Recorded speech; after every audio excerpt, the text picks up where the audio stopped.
about blocking, and the line feels like it's getting better. The pass protection's good from your running backs.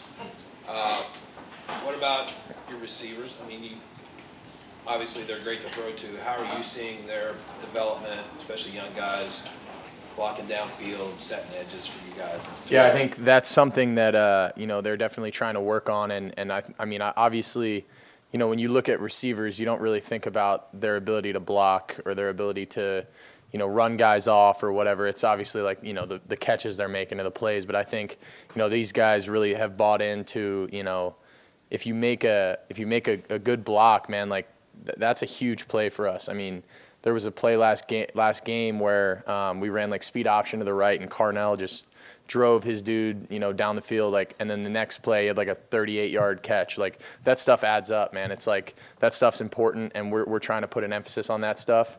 And I think they're doing a really good job. I think we're just football's a simple game, man. It's blocking and tackling, throwing and catching, and at the end of the day, I think we're getting better, and we're never satisfied, and we're always going to keep working to get better. But I think they're doing some really good things down the field and in the run game. Second row race, Stephen Means, Cleveland.com. This might sound like a weird question, but are you a film junkie? Yeah, 100%. I love watching film. Like I always have been. Like I actually this semester have class at night, and don't tell my professors, but sometimes I watch a little film in class. I just love I like to watch film like every day, like whatever it is. Like I just like to wake up and watch a little bit of something. I love the game of football, and I love the chess game that it is. I love how much strategy goes into it, and I think that's a fun part of it. Like being able to come out and have something planned for your opponent that they're not ready for, or seeing something before it happens, I think is really fun, and that's a really fun part of the game for me. So do you have those moments in games where you're watching the film and you're getting prepared, and then you see a defense come out in something and you automatically know the answer before they get the ball? Yeah, like that is one of the most satisfying feelings. I feel like I've said that. Like it's when you come out and you're like, all right, I know what they're gonna do, or all right, they're rotating to the field here. It's probably gonna be some sort of field pressure, and then that comes, and you're like, all right. It just is a reassuring feeling of like, man, all that work that I put in, all the preparation I put in pays off. And, I've been there. I've been a true freshman when you're out there and you don't know what it is. And you're like, man, what the heck is this look? And that's a terrible feeling to have when you're not prepared or not recognizing what they're doing. And I think I've been there enough times to where I'm like, man, I'm never going to let that happen again. And I always want to be ready and prepared in the best way that I possibly can be, so that I'm never in a situation where I don't at least have some general idea of what's going on. Bill Rabinowitz, front row, Columbus Dispatch. For 4 years at Kansas State, you didn't have the benefit of using the tablets or iPads on the sideline. How much of an advantage is it? How do you use it?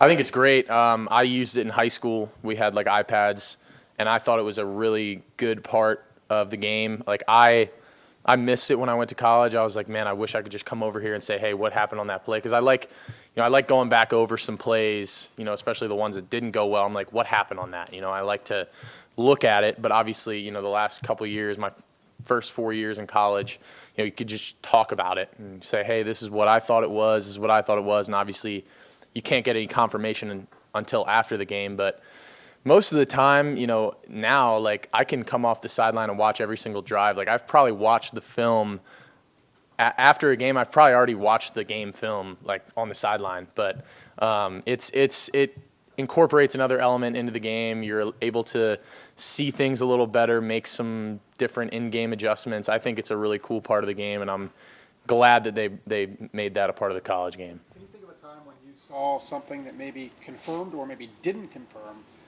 something that you thought you saw and it helped you?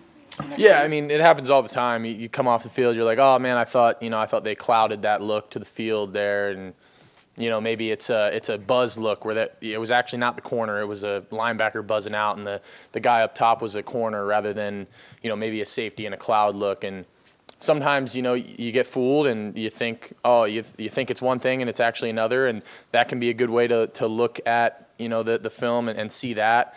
And then sometimes, again, like confirming something, hey, I thought it was cloud here, it was cloud, and just seeing that look and how they play it, maybe seeing what do they do pre-snap to show that that's how they're going to play that on that, based on their alignments, whatever, just kind of going through that. And obviously, going into the game, we feel like we should have a good idea of what they're going to do. And it's really just kind of confirming what happened and what we thought was going to happen versus what actually happened is kind of what we use the iPads for. Sixth row right, Cameron Teague Robinson, the athletic. Will, Chip mentioned the stability that Steph brings to that front line, and I'm curious to get your perspective,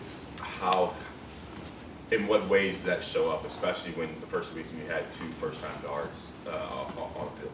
I think he brings a certain level of experience and of just maturity, and I think having that guy at the center position is crucial, man. In my 4 years, I've been blessed to have some good centers, and Seth's up there, man. He's making calls. He's the juice guy. He's bringing the juice.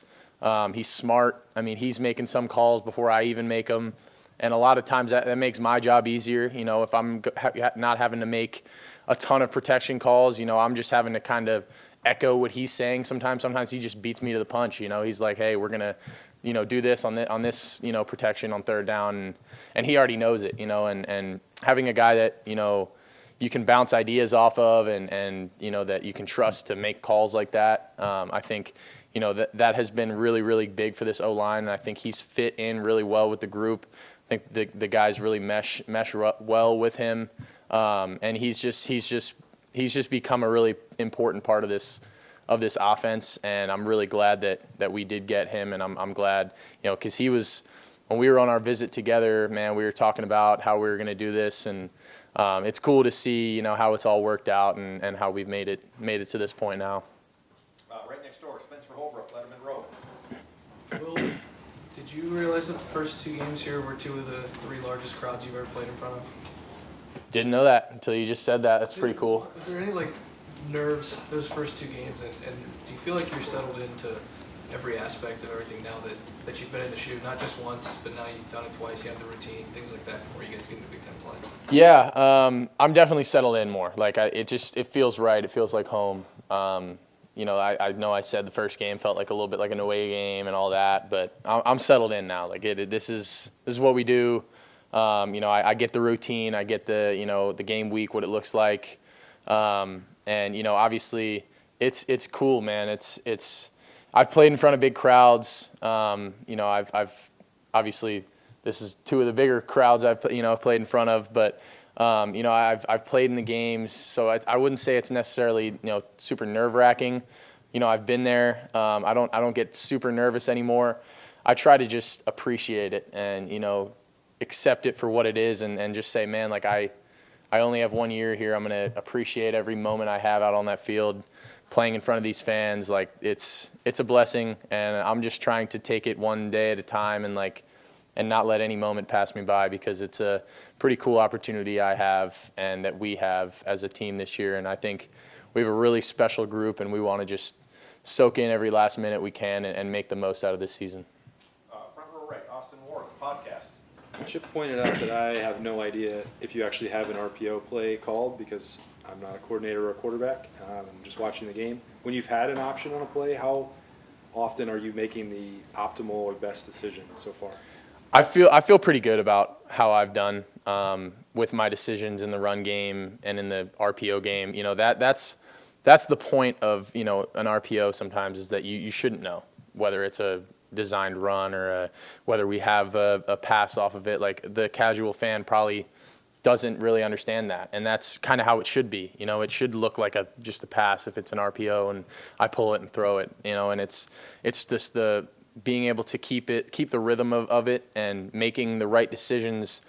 It's pretty clear when I make a bad decision on an RPO, but you don't really see it when it's a good decision, which is a good thing. So I think I've done well with it. I think it's something that we need to continue to work on and work through, and as long as I can, just keep us on schedule and not force things, make the right decisions with the football.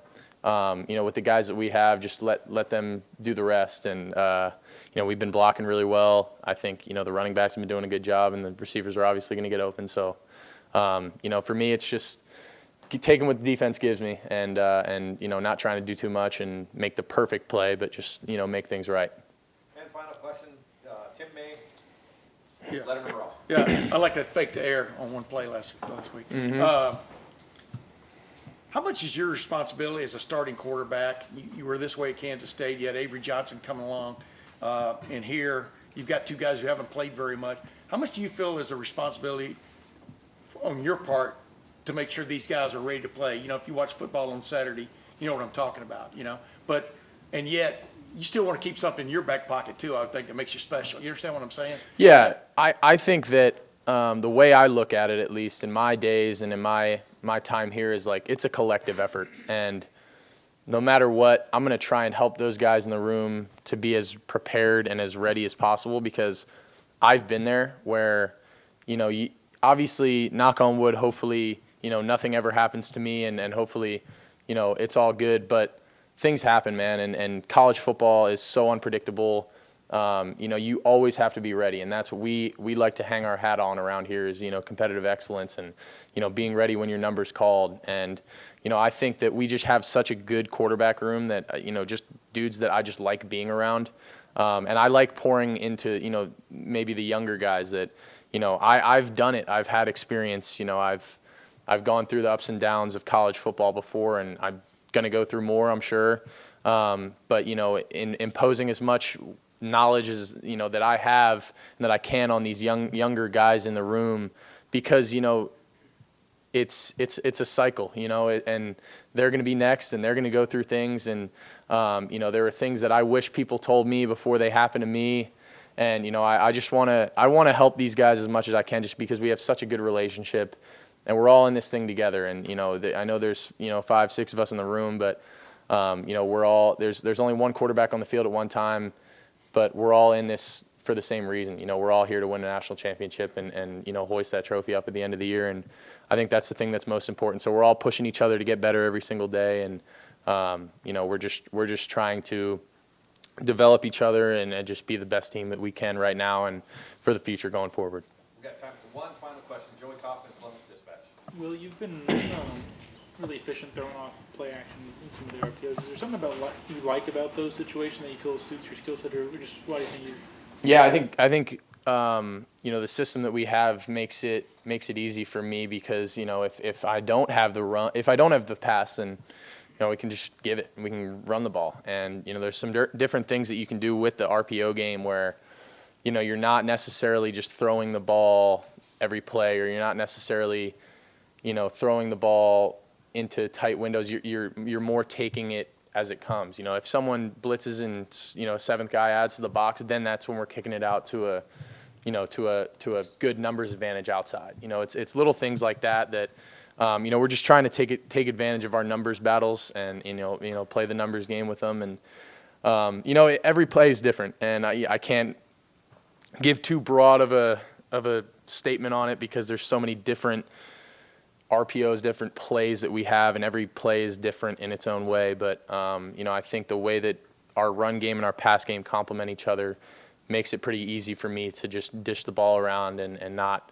have to force things. Well, thank you very much.